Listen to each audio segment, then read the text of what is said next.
we are. Guys, welcome into JShine Radio feature artist interview for today, guys. I am excited to do this. Erik pops up in my live on the radio show several weeks ago, and he's like, "Hey, can you play this song by this band?" I'm like, "Erik and Erik, that sounds familiar because your name is Erik. Which half are you?" And we've his music has become a feature on our radio show ever since. Brilliant singer songwriter and really reminiscent of Ben's Fold and Ben's Fold Five, which I'm a huge fan of anyway, and fits the vibe perfectly. And just a humble guy, and every time we played his music, it just thanked us for it, and it's a really cool guy. Erik, thanks for being here. I have this first time I get to actually talk to you about where you at as a musician, and so introduce yourself to the crew. You've been kind of seeing some of these interviews before, but yeah, it's their conversation. So yeah, introduce yourself. Who you are as a musician, as a man. What kind of where you get to be where you're at, and then how you get to be where you're at as a musician. Give us the story here. Sure. Yeah. Well, thanks so much for having me. My name's Erik. I've been playing music since I guess I was 15, pretty much, when I got obsessed with the Beatles, and just started listening to the oldie station nonstop. And then I would sing along in the car to oldies, and that's kind of how I learned how to sing mainly. Was just singing along to songs in the car, and then I would imitate Beatles songs. So I do a bunch of Beatles covers, and I would sing with a British accent, trying to imitate them exactly.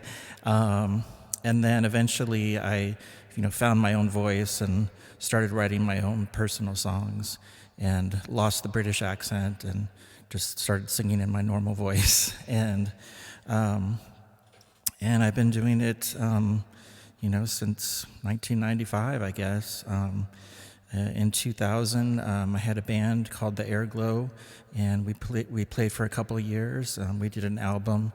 You can find it on streaming. It's the Airglow, and so we're proud of that. And then in 2003, I moved to Austin, and played a lot of open mics, played some solo shows, and then I guess it was in 2021, we got Erik and Erik together as a duo, and we recorded an album together, and also a live album and a studio album. And we're not playing live now, but we're probably going to do some recordings in the future, and that's kind of where I'm at. I'm originally from Albuquerque, New Mexico.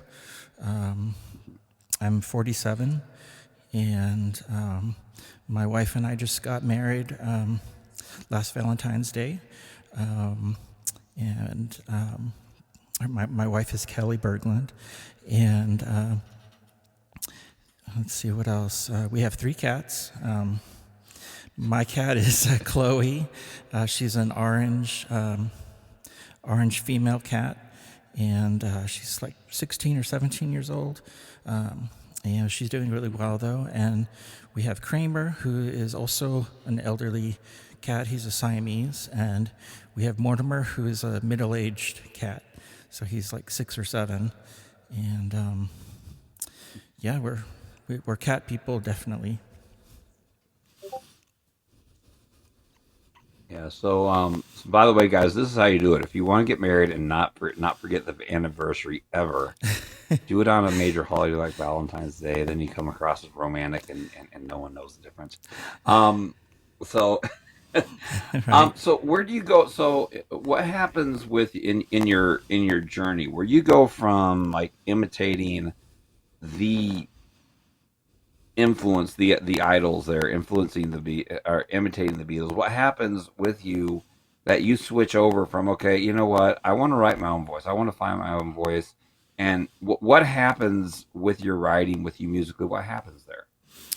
Well, so at first it was just all imitation. I had a big Beatles book of guitar chords, and I would teach myself guitar and do all that and sing it exactly the way they sang it. Tried to get it exactly the way they sounded.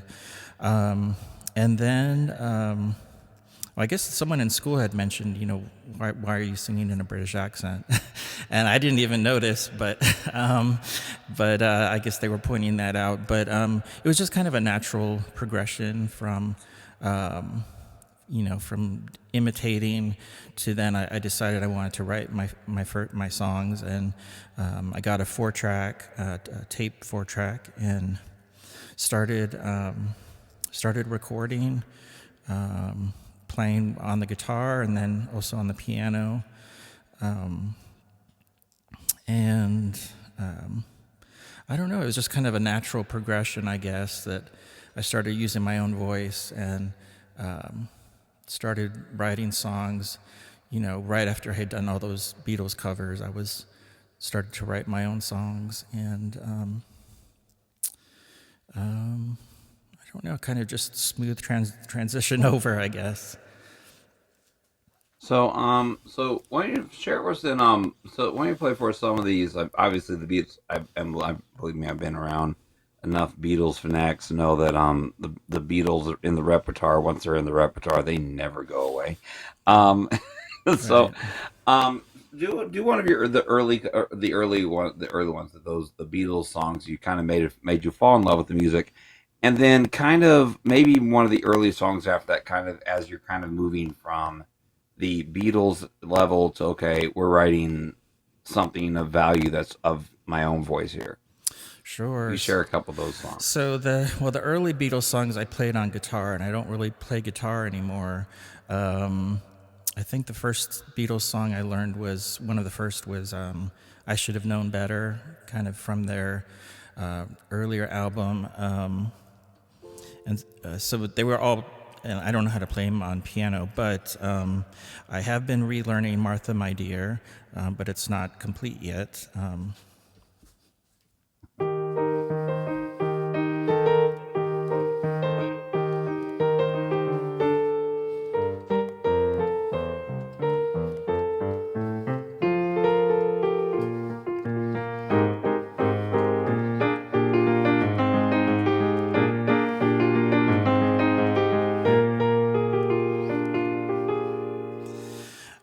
So I'm relearning that. It's hard for me to play those really fancy piano parts. A lot of my personal songs are just chords, just straight banging chords, and to do that type of intricate stuff is really hard for me. So it takes me a while.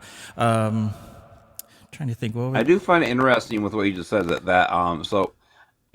some of the best songwriters I've heard, they're not lead guitarists. They aren't the ones that are doing a lot of leads. In fact, they have a lead that does it. The In Wicked Games, the one who makes the song really isn't Chris Isaacs. In fact, I doubt it's his song. If you go look back behind him, off to his left on the live recording, Right. there's a lead guitarist over there. Scruffy looking dude, never going to be the pretty face in front of the band. He owns that song. Right. But the song really isn't done by the lead guitarist. It's done by a rhythm guitarist, and the rhythm guitar run. And I've never thought of a pianist singer songwriter moving in those same terms of I just run rhythm on the chords, and then do the vocals over it because I'm so used to hearing like that. On guitar. But then I start go back to like your stride piano within your Southern Gospel, or like Ben Folds style piano playing and his stuff, and I'm like, wait, that's rhythm guitar on the piano. That's true. That's very true. And I never really progressed. I mean, I learned Arthur's theme recently, but it took me a long, long time to, the complicated chords.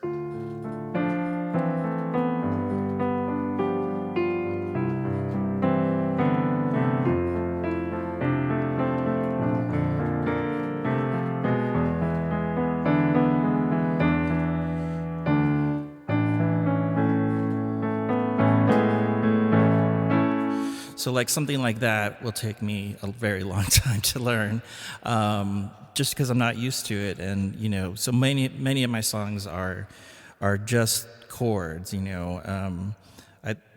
Attractive is.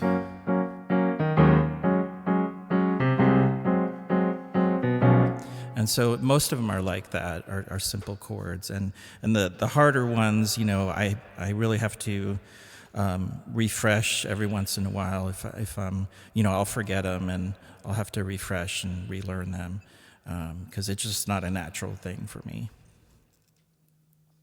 Yeah, and I do find that interesting because it does give hope to some of us. Like some of us don't have the fancy fingerwork on the keys. I will never be my fingers don't move fast on the guitar, and they don't move fast on the keys. They just don't. And to sit there and see the songwriting happening, but doesn't the melody and then the chords, kind of the intricacy within the chords themselves, and understanding how the keys work together, even if you can't do the fancy finger work. That Right. becomes something that a singer-songwriter really, this is digestible. I can do this, and Right. it becomes something that's, I And absolutely love that you're doing that. I think it can Go ahead. even be an advantage, because I only learned as much as I needed to learn to write a song, which, is limiting, but also it worked. So I learned as much as I needed to write a song. And so that I'm as prolific on the piano as the song. So, but then it Hmm. also does, for songwriting, simpler stuff does sound better sometimes. So if I had learned Yeah. how to play classical piano, maybe I wouldn't have the ear for the songwriting as much. I don't know. And Billy Joel's Piano Man. It is stripped down. It's basic. Right, You break right, it down, it's a basic song, but it's the melody and those chords and the poignancy of the chord runs themselves, and then the melody, and then just kind of how it works together. Yeah, he does have the finger work in there at times, but that's not what makes a song. What makes a song, you don't remember the finger runs. You remember right, that melody. You remember those chord runs. It's just like, right. and so yeah, absolutely. Um, so play us some of this early music, then some of the music that you do kind of have is still kind of in the mixer for you, Sure. as you're starting to as a songwriter. Let's start with the music side of things. Let's hear some of that as far as in there and go from there. Sure, sure. So some of the early stuff. Let's see. Absolutely. Let's see. I didn't practice any early stuff. Long ago, I surprised you before you recognized me. The things had changed and it felt so fun. We found out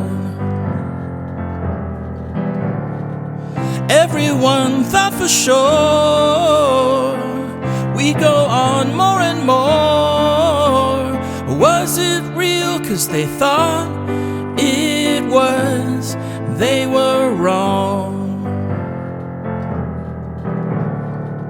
I don't regret a single moment of younger hopes, waiting for someone. I don't regret that funny day when I met you.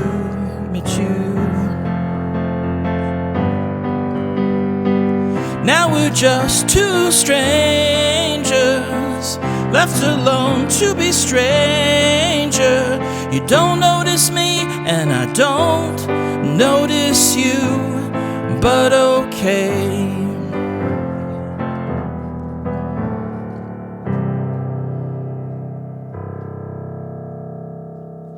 That's the earliest song that I still know how to play.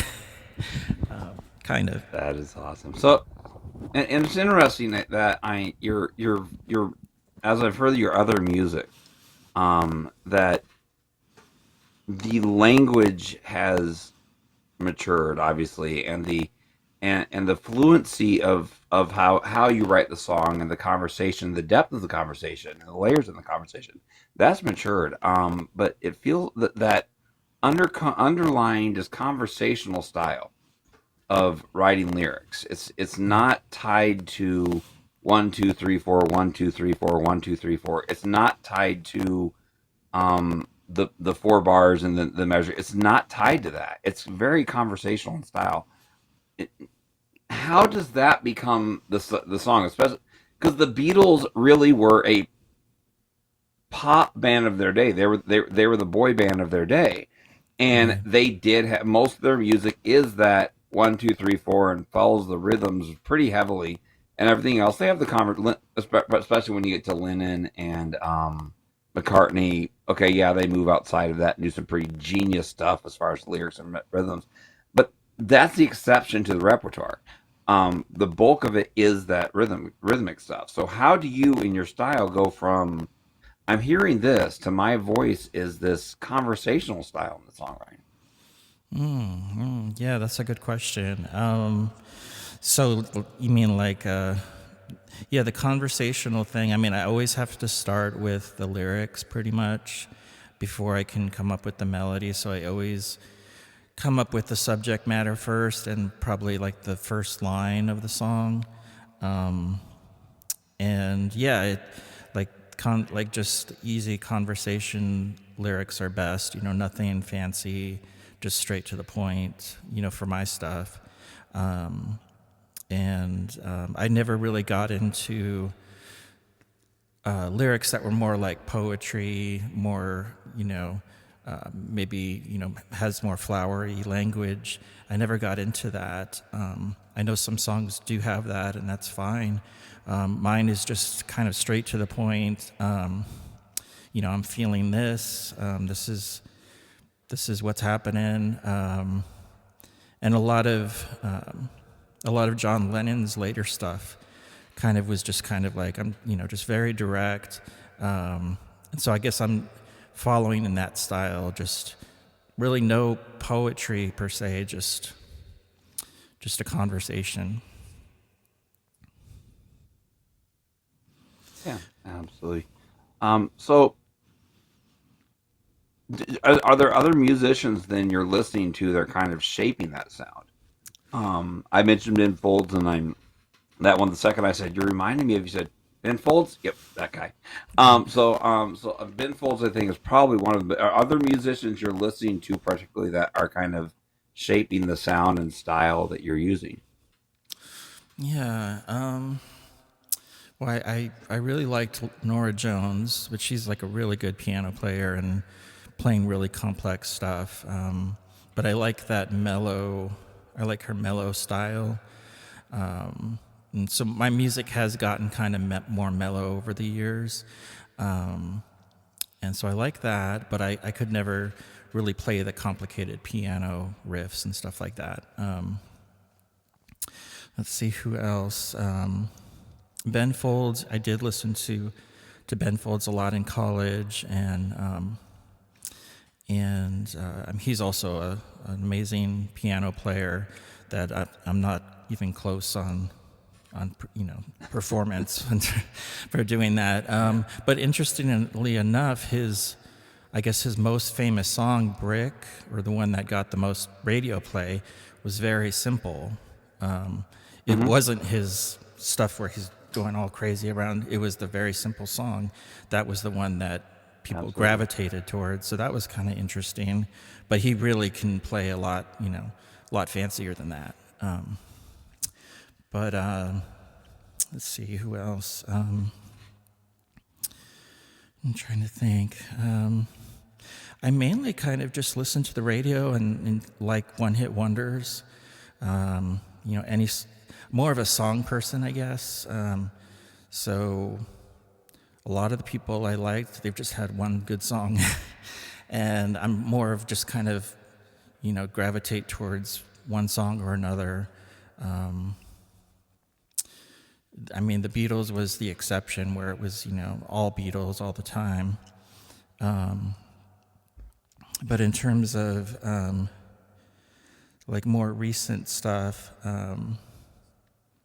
Yeah, I mean, I Billy Joel, Ben Folds, Elton John.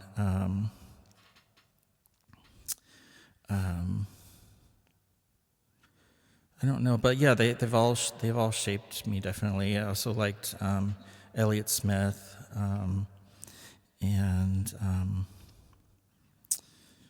yeah, I guess they've all shaped me in some way. So you're listening to a lot more like, so you are, because you're starting with lyrics, then you're zoning in on the lyrics. So it's the storytellers. It's the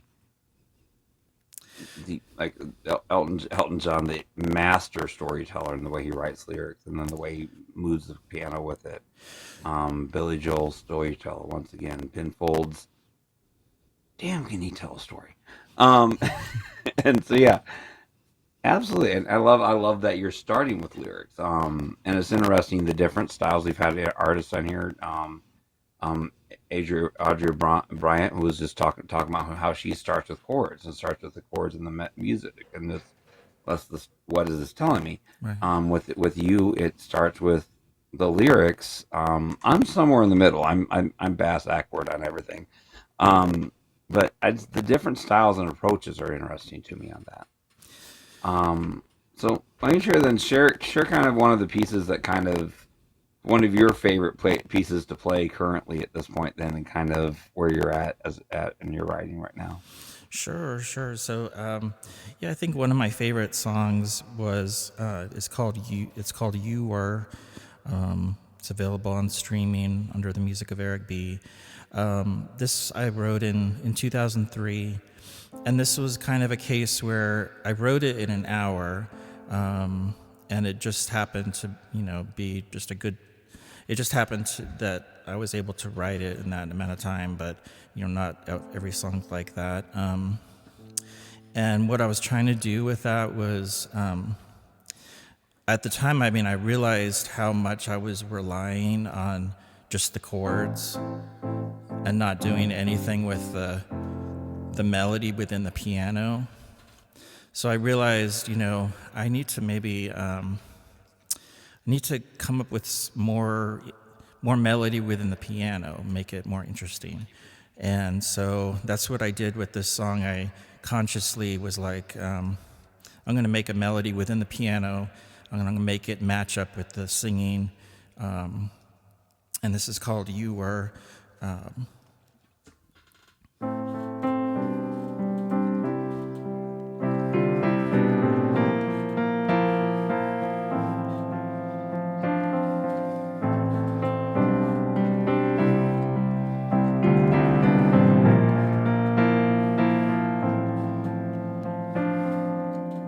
There was no reason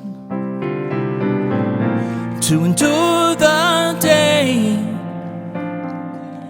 just another season of being insane. And you were, but you didn't mean to hurt no one. You just hadn't seen what you had done, or what you'd become. This quiet evening, I'm on my way. I will be leaving. I'm not ashamed, but you were, and you didn't mean to hurt no one. You just hadn't seen what you had done, or what you'd become.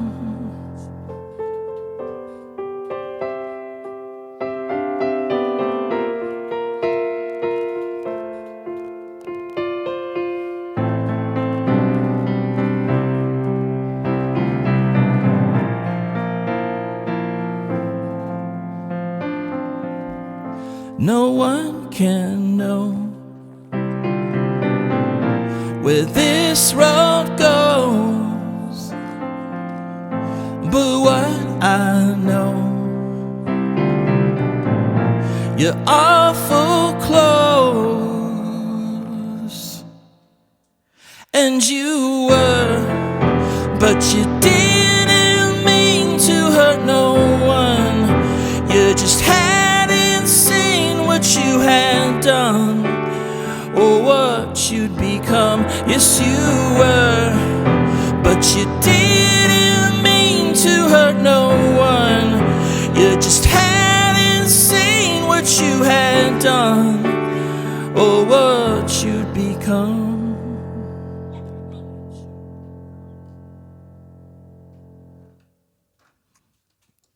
That is lovely.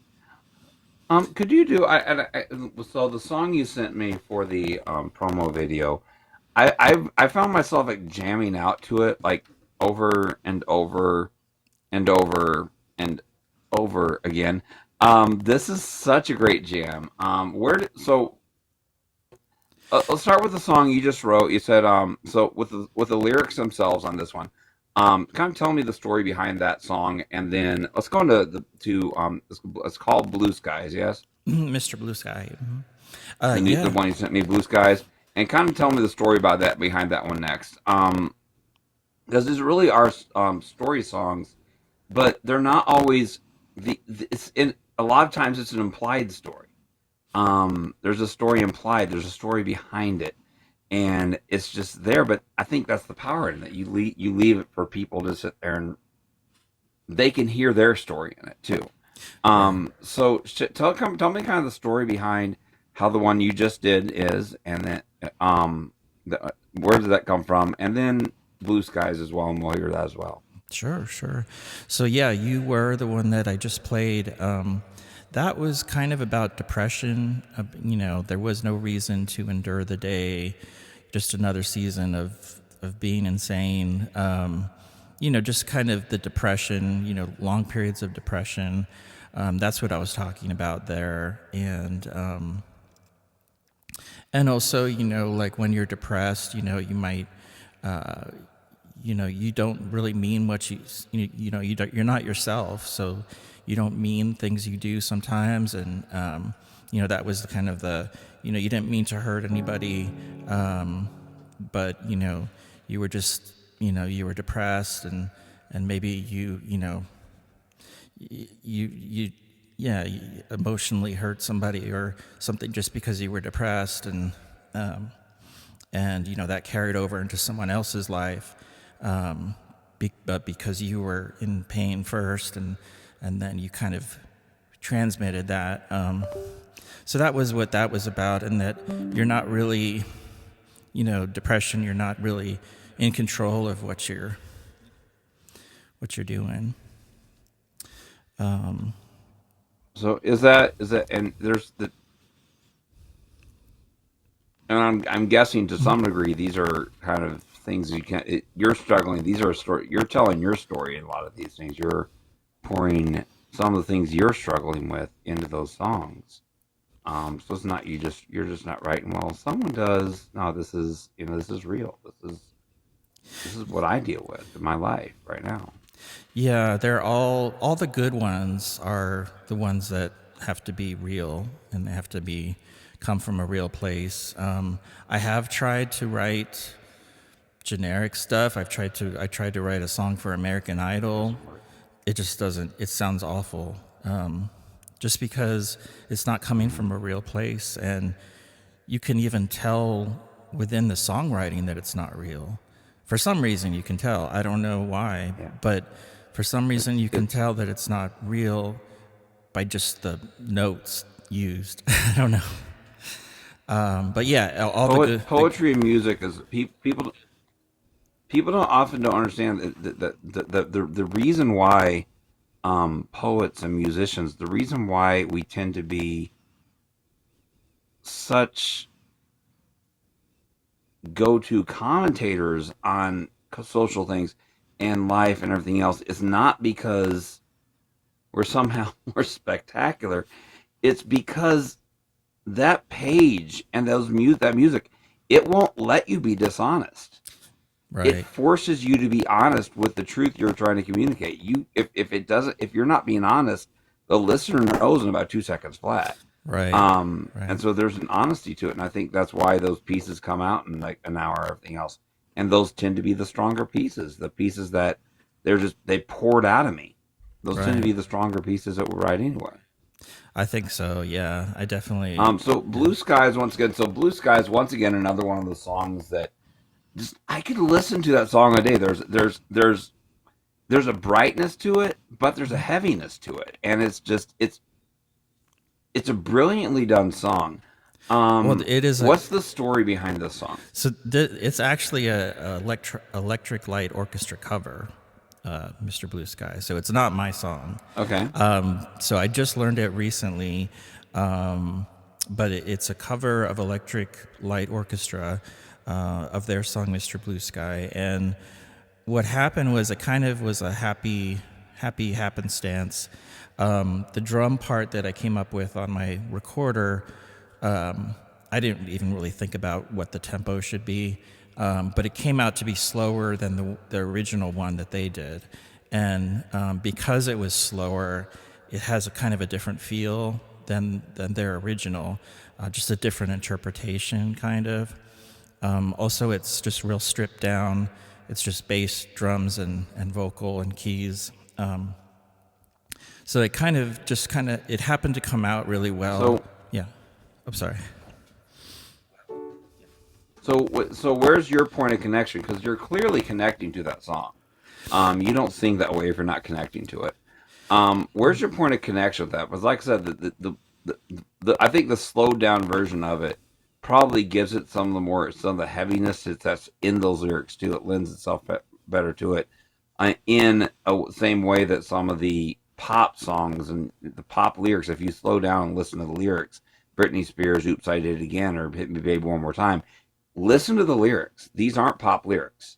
These are heavy lyrics. These are not easy lyrics. Right. They just happen in a pop context.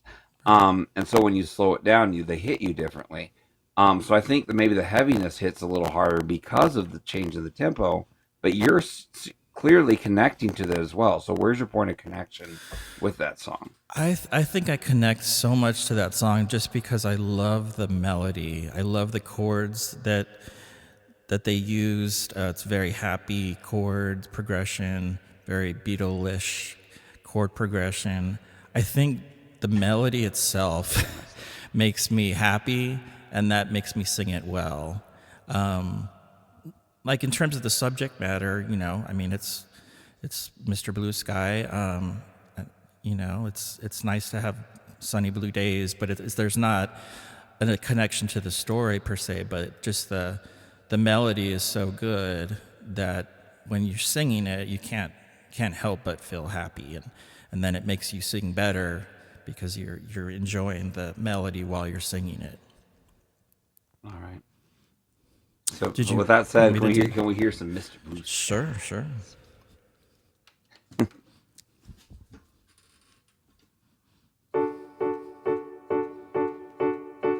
Sun is shining in the sky. There ain't a cloud in sight. It's not raining. Everybody's in the play. And don't you know, it's a beautiful new day. Hey. Running down the avenue, see how the sun shines brightly in the city, on the streets where once was pity. Mr. Blue Sky is living here today. Hey. Mr. Blue Sky, please tell us why you had to hide away for so long. Where did we go wrong? Mr. Blue Sky, please tell us why you had to hide away for so long. Where did we go wrong?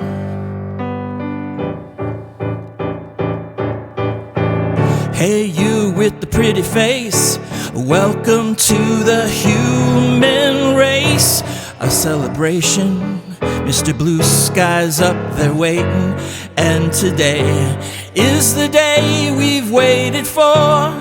Oh, Mr. Blue Sky, please tell us why you had to hide away for so long. Where did we go wrong? Hey there, Mr. Blue, we're so pleased to be with you. Look around, see what you do. Everybody smiles at you. Hey there, Mr. Blue, we're so pleased to be with you. Look around, see what you do. Everybody smiles at you.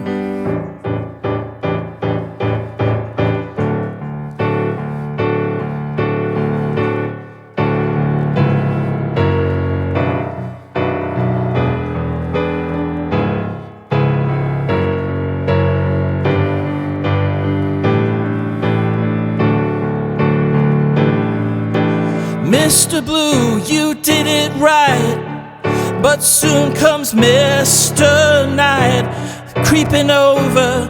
Now his hand is on your shoulder. Never mind, I'll remember you this. I'll remember you this way. Mr. Blue Sky, please tell us why you had to hide away for so long.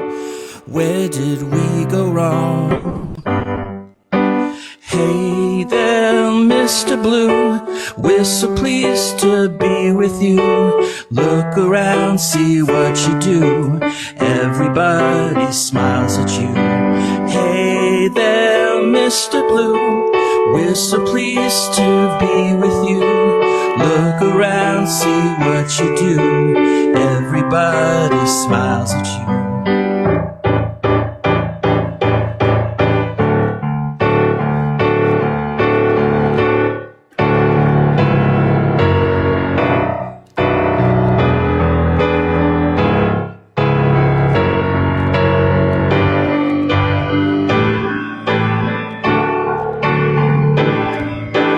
Mr. Blue, you did it right, but soon comes Mr. Night, creeping over. Now his hand is on your shoulder. Never mind, I'll remember you this. I'll remember you this way. Mr. Blue Sky, please tell us why you had to hide away for so long. Where did we go wrong? Hey there, Mr. Blue, we're so pleased to be with you. Look around, see what you do. Everybody smiles at you.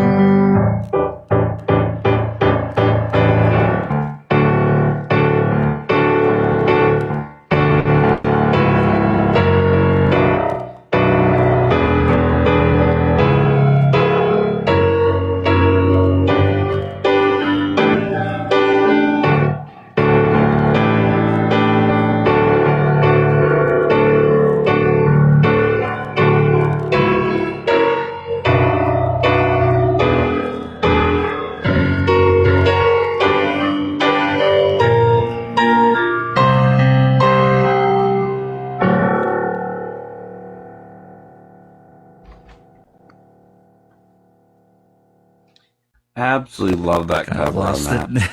There, near the end. Absolutely love that cover on that. It is a great cover on that, and it's like with the slowed down. I think it does help you hear the lyrics differently. The words when the tempos are faster, they run by you quicker, and that line, why did you have to hide away so long? Where did we go wrong?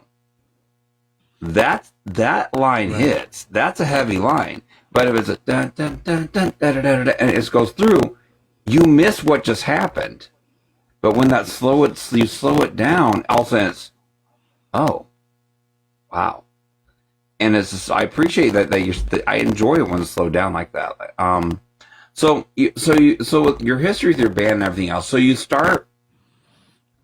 You start in with your first band again. What was the band called again? And did you do touring? Did you just do gigs? What was your experience like with that first band?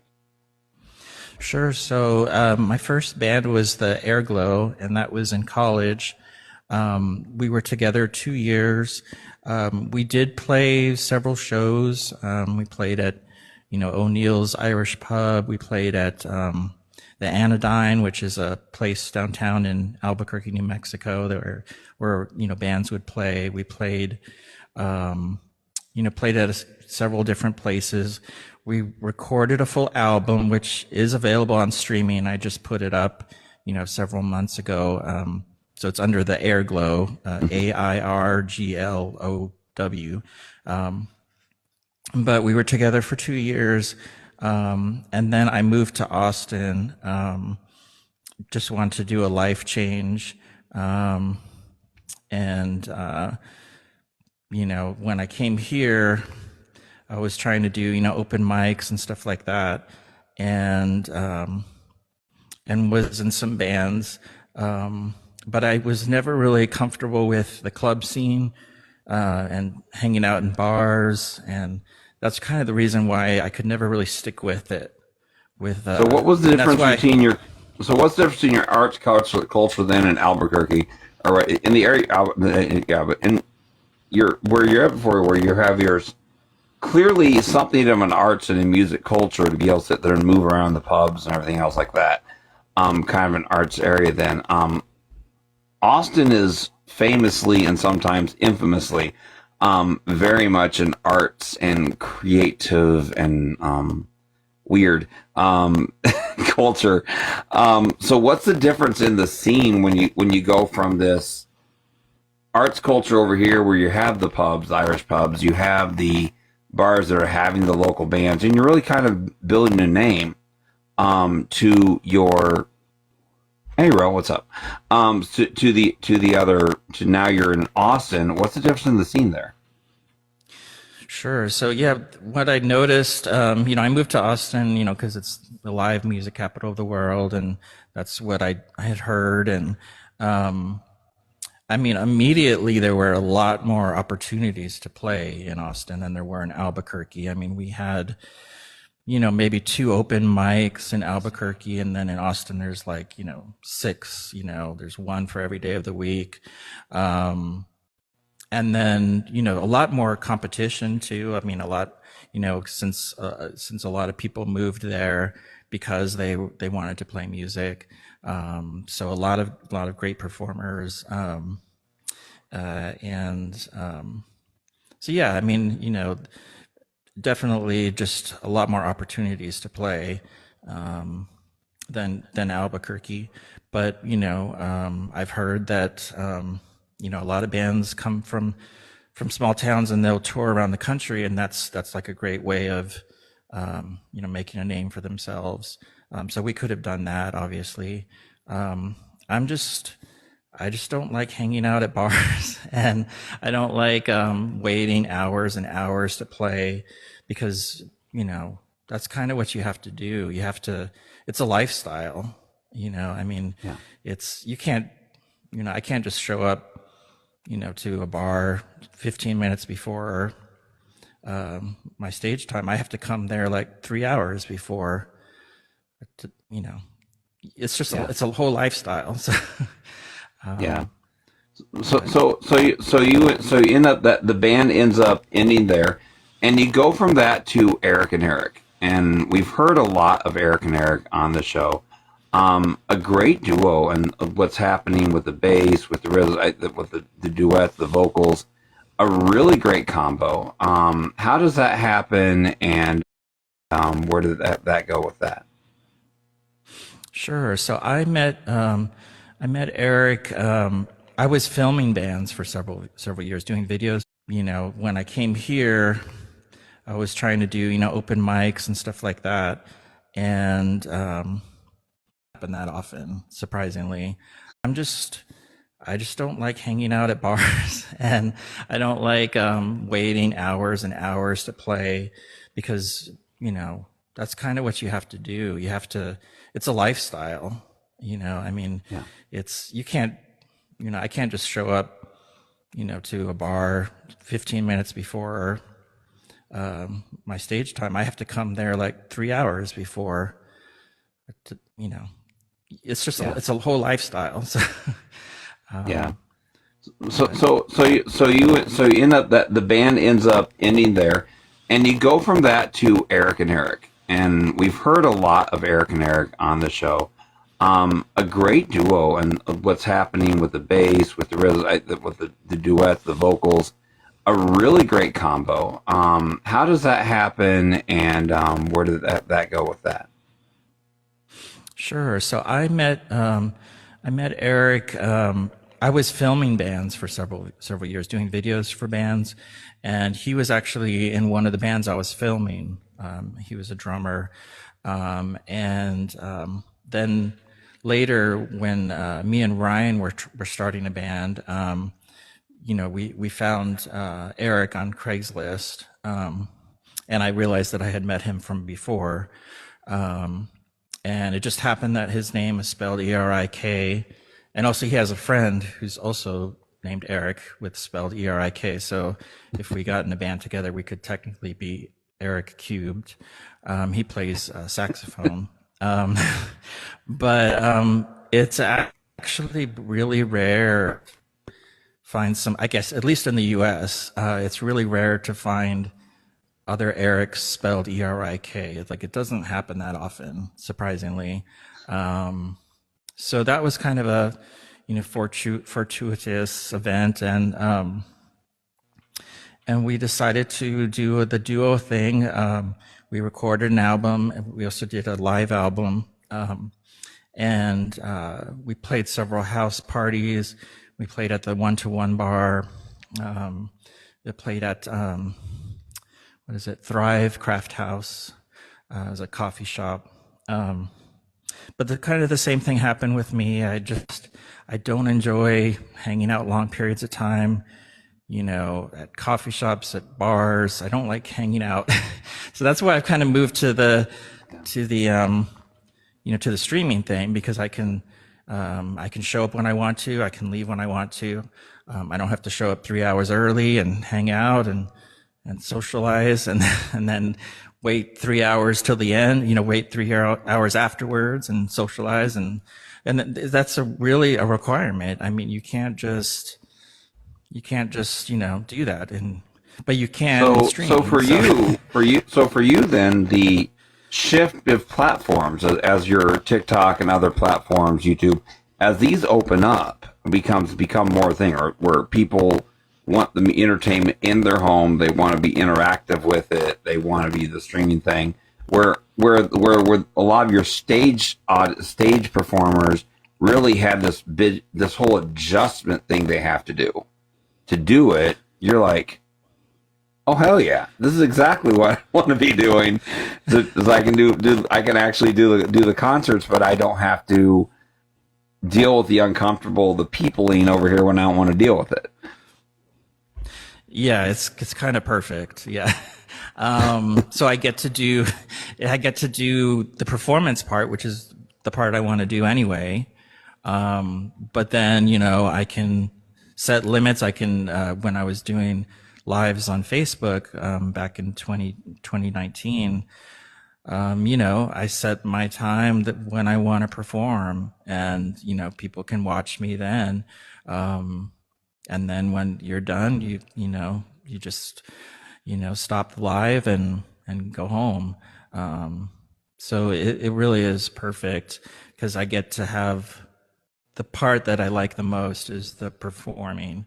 And so I get to have that, without all the other parts of, going to clubs and going to places and yeah. So sure. I don't like that lifestyle. It's funny because Young Row Blues down there. He has literally traveled the world with some epic blues names, and that's kind of his thing. So he's kind of done that scene. It's kind of been a lifestyle that he's done, and it's interesting the differences approaches. How much even the lifestyle of it decides. Do I want to? I may love the music, but do I want to live this lifestyle?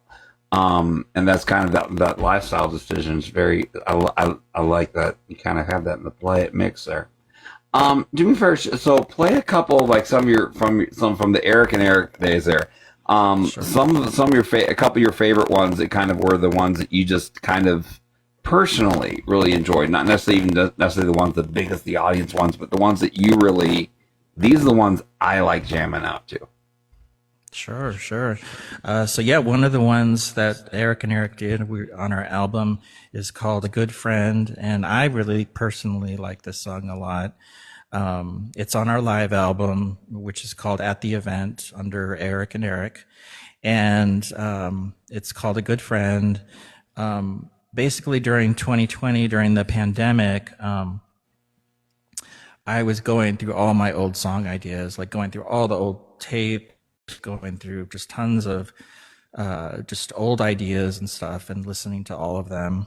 And one of the ideas was this, the verse for "A Good Friend," and I really liked it, but it was just a verse. I didn't have the second part of it. So during the pandemic, I came up with a second part to it to complete it, and I was really happy the way it came out. But yeah, this was a song that was, maybe, I had come up with an idea that I recorded 15 years earlier, and then I just happened upon it during the pandemic, and I'm like, I need to make this a complete song, so I'm gonna add a second part to it. So that's what I did. And this is, we have this on our studio album of Erik and Erik. It's called "A Good Friend."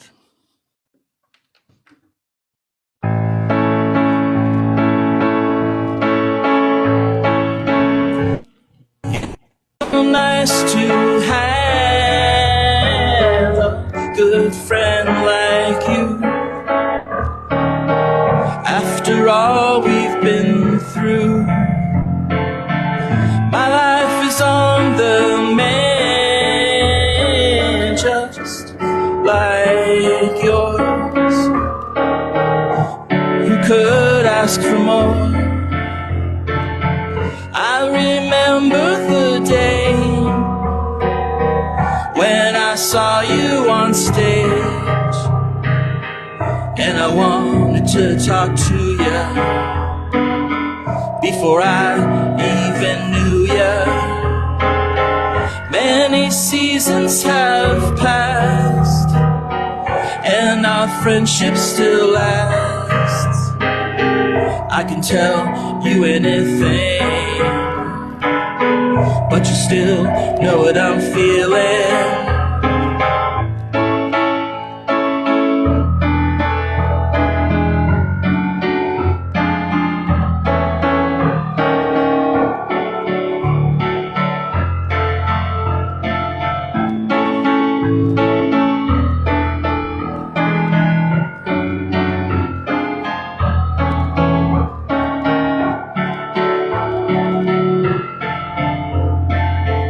I remember the day when I saw you on stage,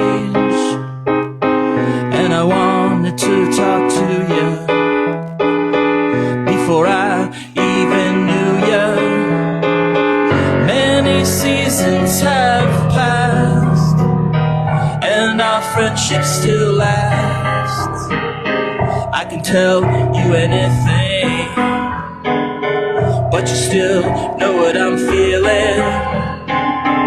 It's so nice to have a good friend like you.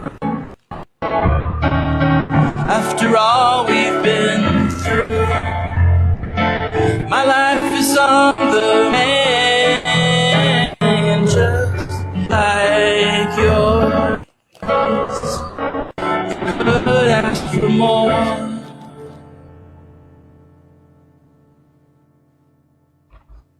That is gorgeous.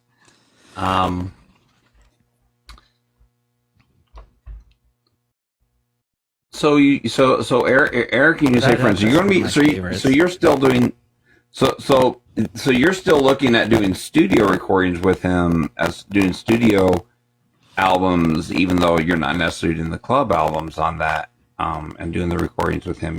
Yes. Yeah. So recently I recorded a piano and vocal of the Keen song "Somewhere Only We Know." So I sent it to Erik, and he was interested in adding drums and bass to it, and so we nice thing about the internet too now that So Erik and you say friends. So that's you're gonna one of be my so favorites. you're still doing so you're still looking at doing studio recordings with him as doing studio albums, even though you're not necessarily doing the club albums on that, and doing the recordings with him. Yes, Yes. Yes, that's yeah. So recently, I recorded a piano and vocal of the Keen song "Somewhere Only We Know." So I sent it to Erik, and he was interested in adding drums and bass to it, and so we might be releasing that on streaming in the future. Um, but that's the nice thing about the internet too now that you can share files over the internet, and you can collaborate on studio work together, and yeah, so yeah, we are. I told him I did want to still do recording. It's just kind of like the going to clubs and going to house parties. It's just not my thing, yeah. and so I could never really get into the whole live thing. I tried lots of times, but it wasn't my lifestyle that I could gravitate towards. So I ask pretty much every interview. I ask this question, and it comes from the movie from Johnny Cash. There's a scene in there where Johnny's playing the same thing the guy has heard a million times over. And finally, the guy's frustrated because he looks, you guys are amazing, but what you're doing, I could get anybody here to do that.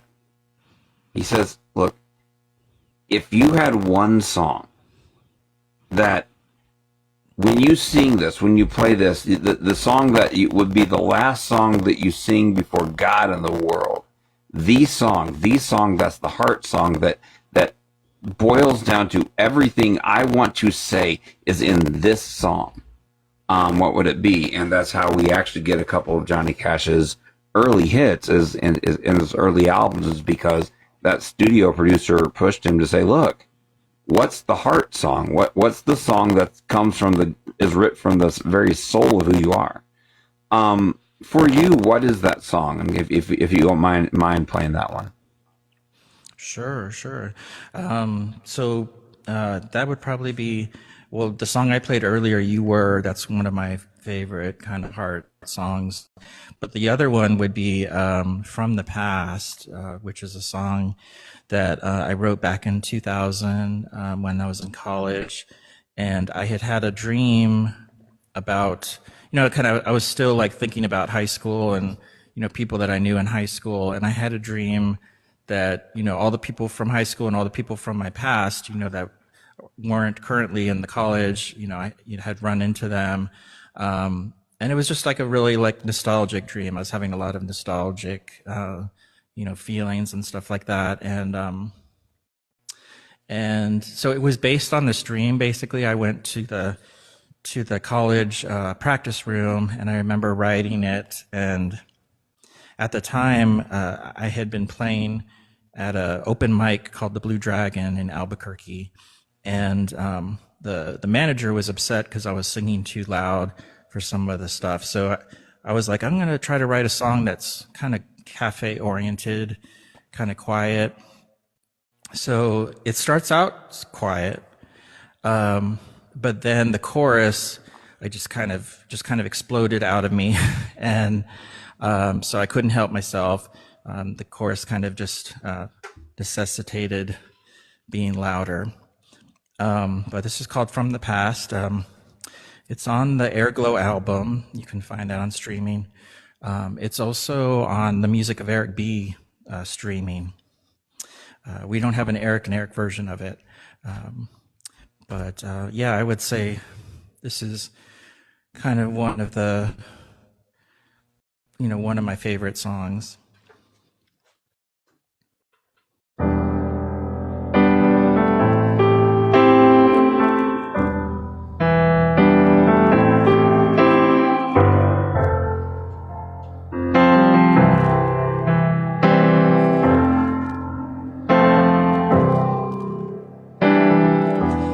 just wanna see someone from the past tonight.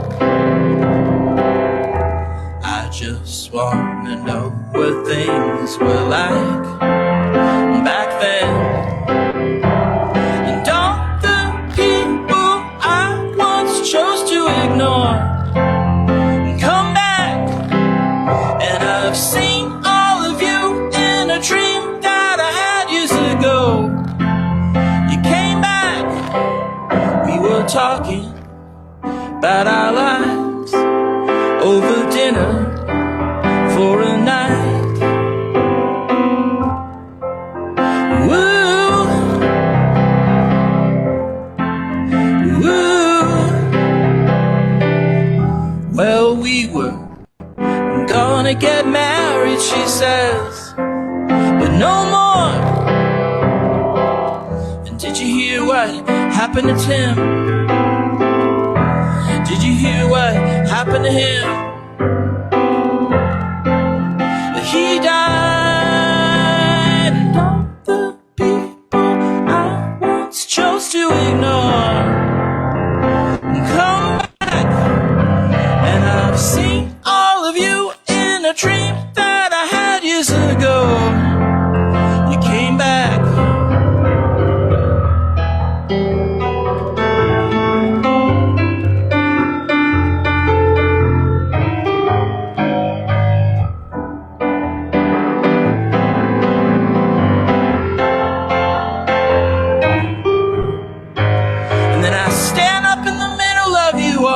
And say I'm sure you all heard what happened to me.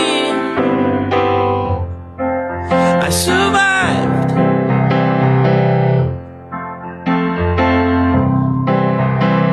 Yeah, I haven't had much time to do anything but keep alive. But now I'm moving on to things that I want to do, that I'm meant to do.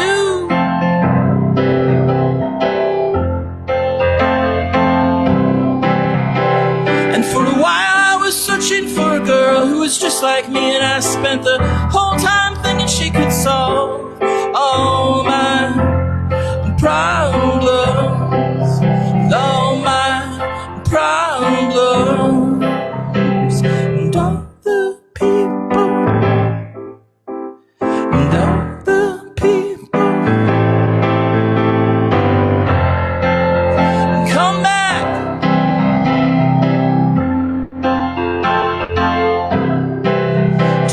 Remember that year, it was a year so bad. Do you remember that year, it was a year so bad. But now I know that now it's time, it is the time to enjoy.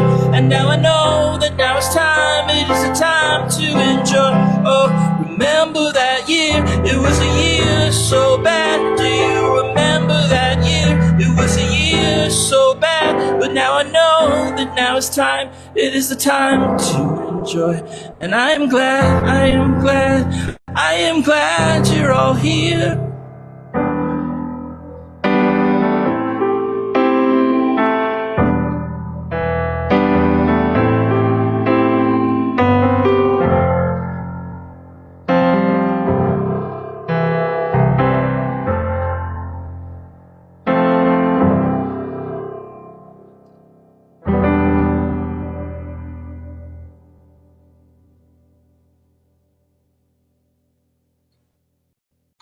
That is gorgeous, and I love the idea that the ones that we ignore, the things that we ignore, the things that we thought weren't all that important, starts coming back. Right. Just come back, and but it's either to remind or to haunt, or sometimes it come back to bite us.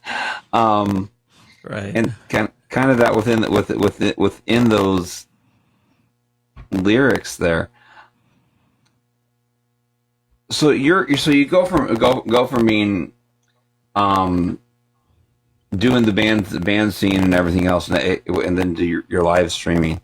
How has married life shifted you as far as a musician, as a writer?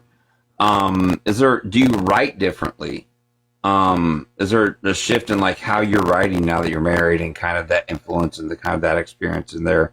Is there different do you tend to find yourself writing differently? Does the subject matter shift? How is this affecting you?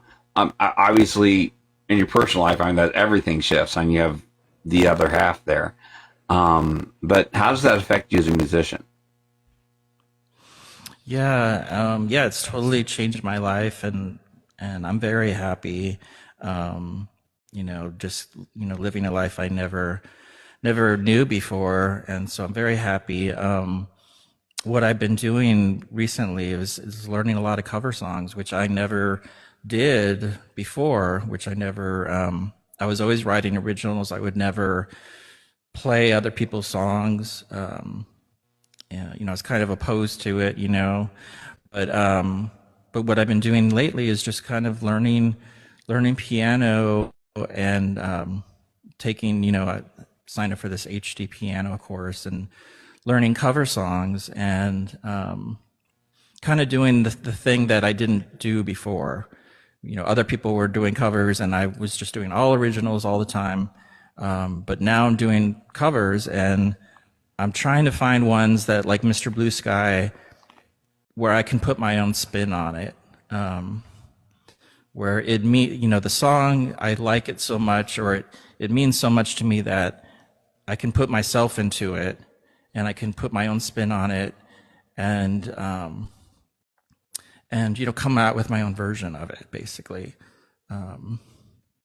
And that's what I've been doing, is just doing the covers, and that's helped me too, because covers, when people hear a cover song, they're more receptive to it because they've heard it before, and so once they've heard your cover version, that maybe they think, well, what does his original stuff sound like? And so it is kind of like a gateway to my original stuff. So one of my favorite stories that I forget what's Lone Star, not Lone Star, there's a major country band that they were talking about how they knew they'd made it as a band when they're in the clubs and the bars and the concert halls and they were doing their songs, and when they stopped having someone from the back holler, "Play Freebird!" When that stopped, they knew they'd finally made it as a band, because like I said, their originals being accepted. But that's it. And you already know I love a good cover. We on this platform, we absolutely adore a great cover. And there is an art to the cover. You don't get to just if people wanted to do karaoke, they go to the karaoke bar, or they just go listen to the original. To take something that is someone else's story and just find that point of connection and make that your own. That there's a difference in that. It does resonate differently. It hits differently.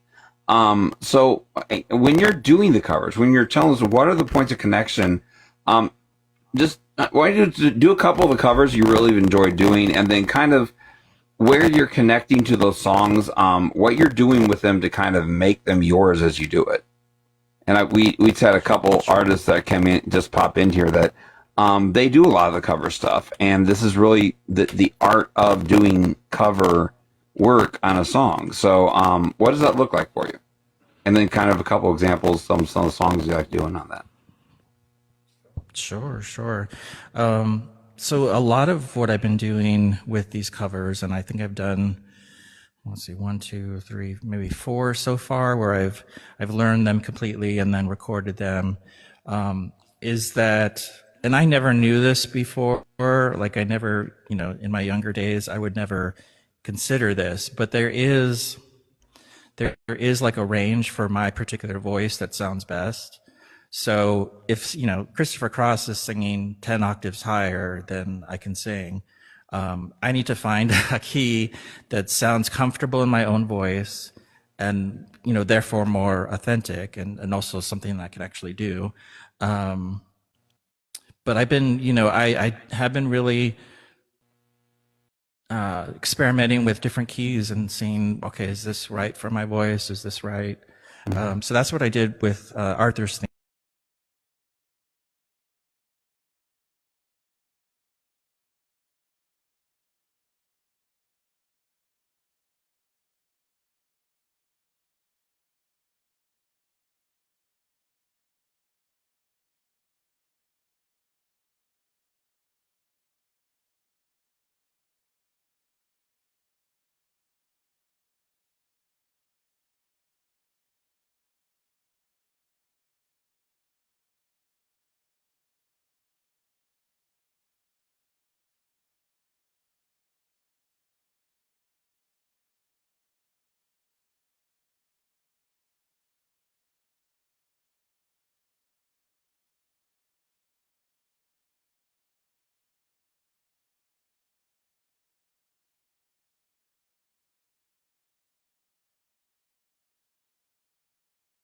Way across town, wondering to yourself, hey, what have I found?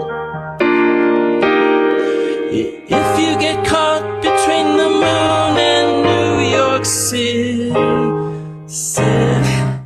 I'm sorry, I'm rusty on this one.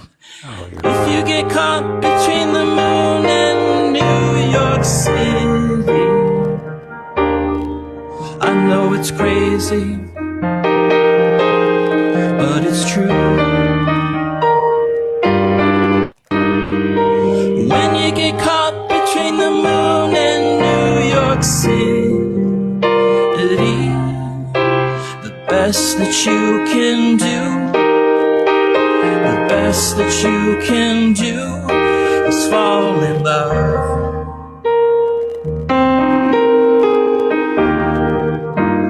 Arthur, he does as he pleases. All of his life is master's toys, and deep in his heart, he's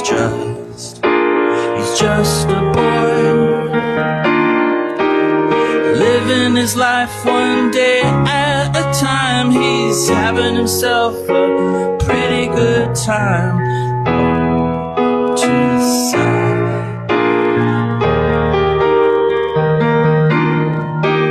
If you get caught between the moon and New York City, I know it's crazy, but it's true. When you get caught between the moon and New York City, the best that you can do, the best that you can do is fall in love.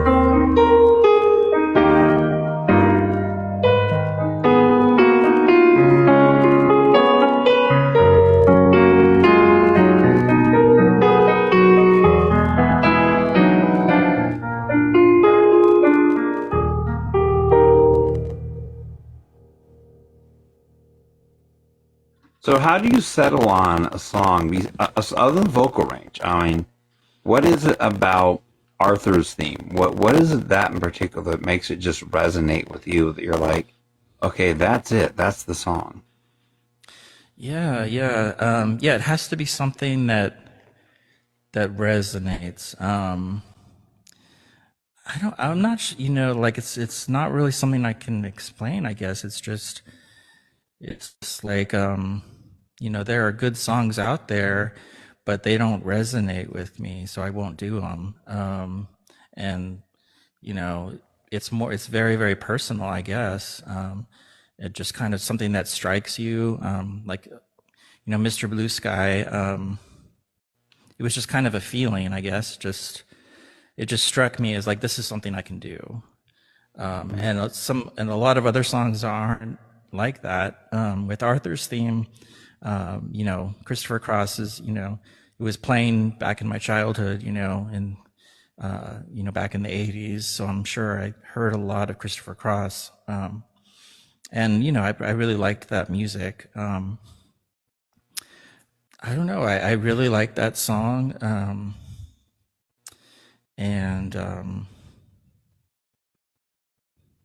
So is there a song that your wife particularly says, play that song?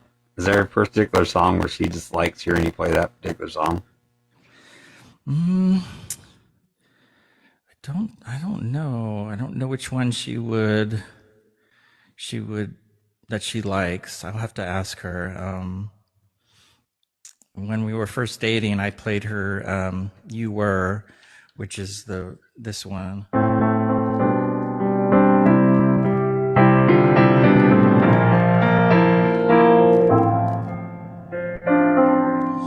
And that's one of my favorites. That's why I played it for her.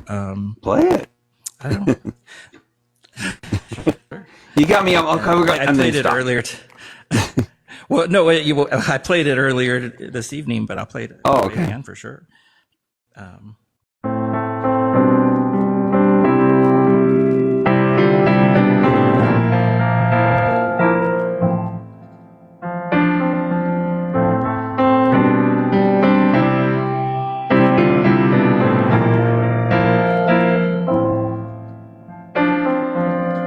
There was no reason to endure the day, just another season of being sane. And you were, but you didn't mean to hurt no one. You just hadn't seen what you had done, what you become. This quiet evening, I'm on my way. I will be leaving. I'm not ashamed, but you were, and you didn't mean to hurt no one. You just hadn't seen what you had done, or what you'd become.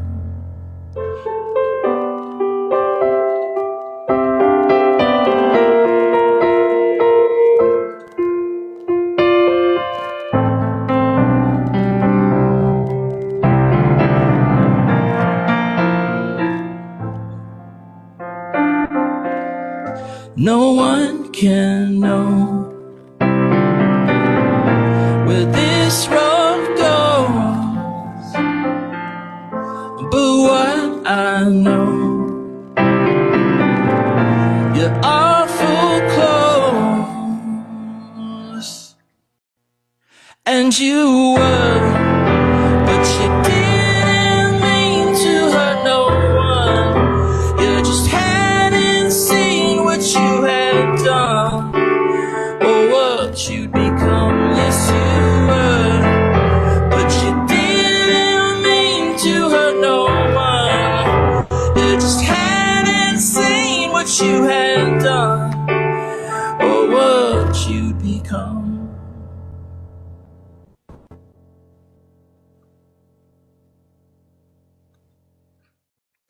And it's interesting how then it's for you something of a love song as well. It's that song for you guys. Yeah, it is. When I told her that I was going to play Arthur's theme, when you get caught between the moon and New York City, she wasn't too happy about that. Because it wasn't her favorite song. And then I was practicing it, playing that intro part, and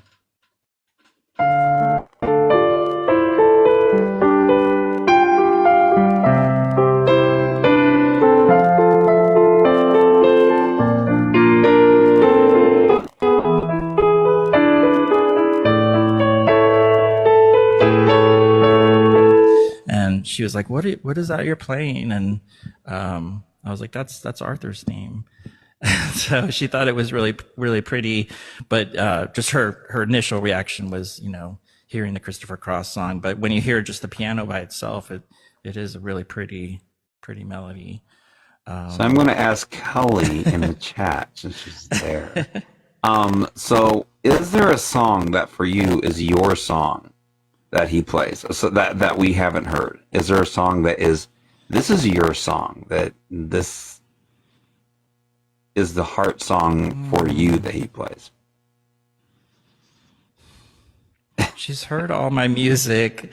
I mean, I haven't been writing original stuff, lately. Just been doing the covers. But she's heard all my music, and I'm glad she likes it. But And yeah, I ask her that because I do know, like, there's certain poems that I do that I have literally stacks, like hundreds and hundreds, in my life. So I don't know if we've heard you do this one. I'm bad with titles. Have we heard you do this tonight in my life? I don't think we have. in my life. Yes. Or the Beatles song. She says my favorite cover he does is In My Life. In My Life. Yeah, she really liked that one. Yeah, I did a cover of In My Life. And yeah. Have we heard that tonight or no? I don't know how to play it anymore. I recorded it a few months ago, and then I'd have to relearn it. So it's one of those things you have to, as you do the songs, is kind of so much is there that kind of. It's kind of like I'll learn the song.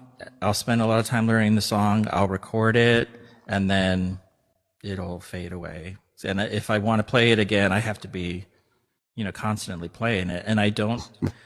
I want to get the good recording of it, but I'm not playing live at shows, so I don't have to maintain it all the time, which is a big deal. I mean, maintaining songs, that's another thing. Because you have to maintain it if you're playing live all the time. Yeah. You don't use it, you lose it.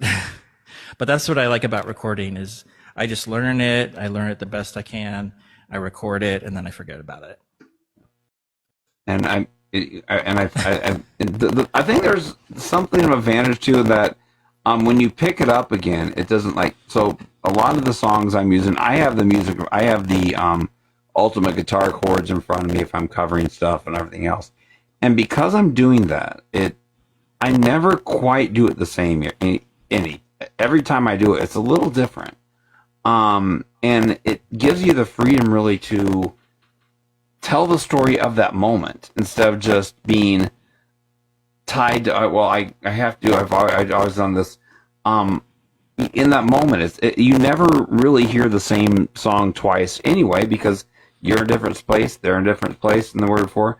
So yeah, you are doing that, and that gives you a little more freedom to really kind of lean into that and tell that story. Yeah, I mean, yeah, every time I do it, yeah, it's different, and yeah, for sure. Yeah, I've found that when I was playing a lot, when I was busking out like on South Congress, I was playing like every week, and then I skipped a week one time, and it just that skipping of that time, yeah, it kind of refreshed me, so I wasn't like kind of going through the motions of the song. I was actually feeling it because I hadn't played it for a little while, so that can be good. All right. So as we close the interview, do fair, just a song we haven't heard tonight that is kind of the song that you really like to play, one we haven't heard tonight, one that kind of you would kind of want to sit there and say, okay, this is the song I want to rock out on this or whatever. Sure. What is that song? Play it out, and we'll let you have you do it. What we do usually do on the lives, on these particular lives, is have you close that live out. We stick pretty close to the 7 o'clock or the noon time slot, what makes it work well for our artists too. So what's that song for you? Yeah, that would probably be Attractive, which is it's on Erik and Erik's album At the Event, and has a full band recording of it.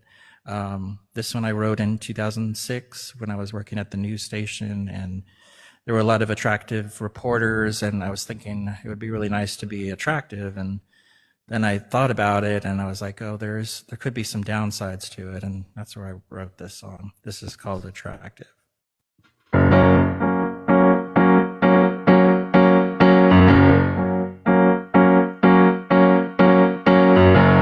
It must be hard being so attractive, never knowing if they really love you for who you are.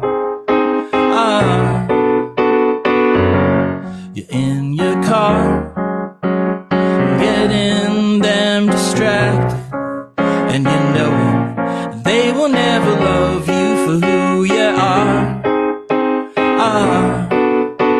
But I won't do that to you if you won't do that to me.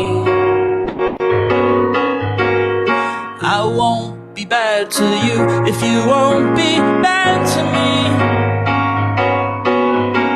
'Cause there's nothing left to do but go on happily.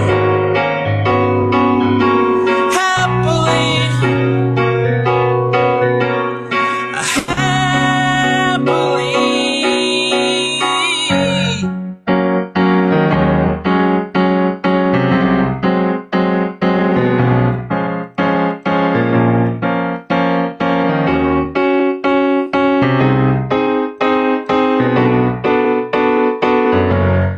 How you been? All the men are asking, but they don't really care about how you feel. A phony grin is all that you can answer, and you know that they don't want something that's real.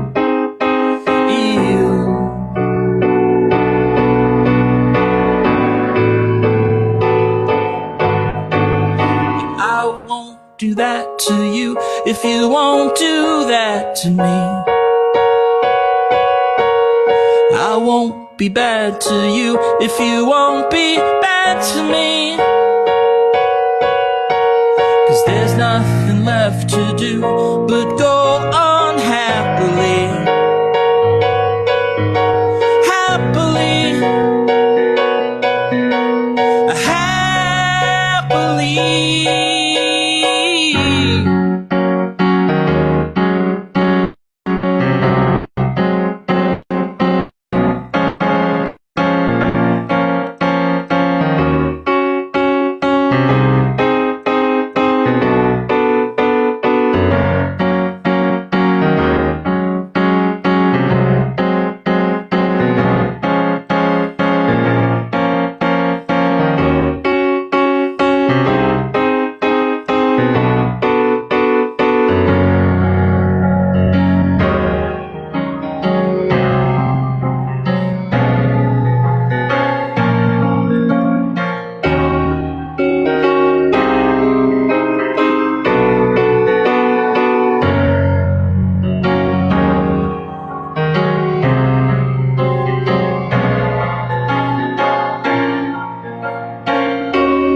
Absolutely amazing. I love I love that different perspective of, yeah, the pretty people. It can be, it's easy to say, yeah, the pretty people. But then wait, but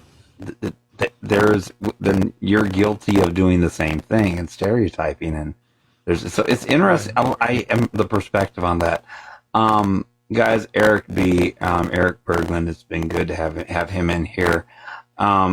It's an honor to meet our artists. It's just mind blowing to me the level of artistry that's showing up on this little corner of TikTok, where it's not a noisy corner, it's not a busy corner, but these are the artists showing up and just sharing space with us, and then sharing talent with us as well. And I appreciate that from you.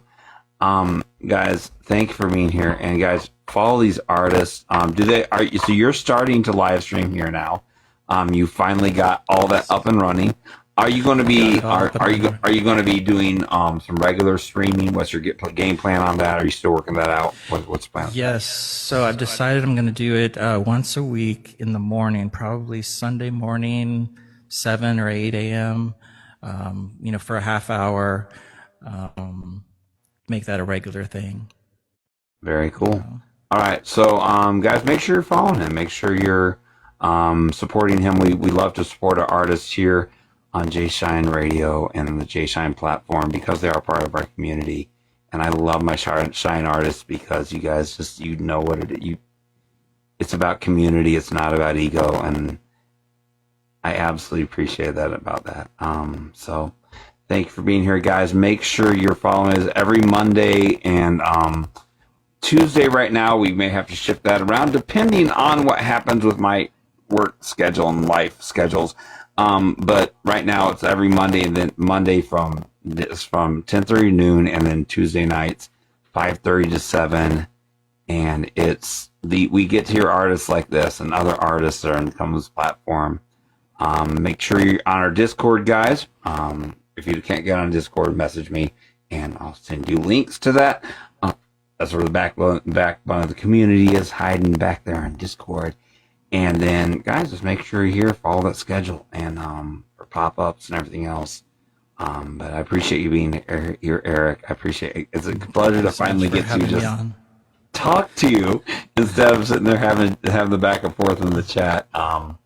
And the guy's an incredible guy. He's humble, he's quiet, but he amazing talent. So thank you for being here. Thank you. Absolutely. And his lovely wife, of course, down in the chat there. Thank you for being there as well. And thank you for supporting a guy like this. Supporting that talent.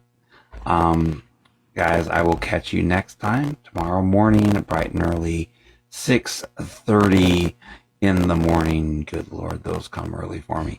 6:30 in the morning, tomorrow morning, bright and early, and we start all over again, rocking it out. And of course, tomorrow afternoon are all covers of all non-mainstream covers of mainstream songs.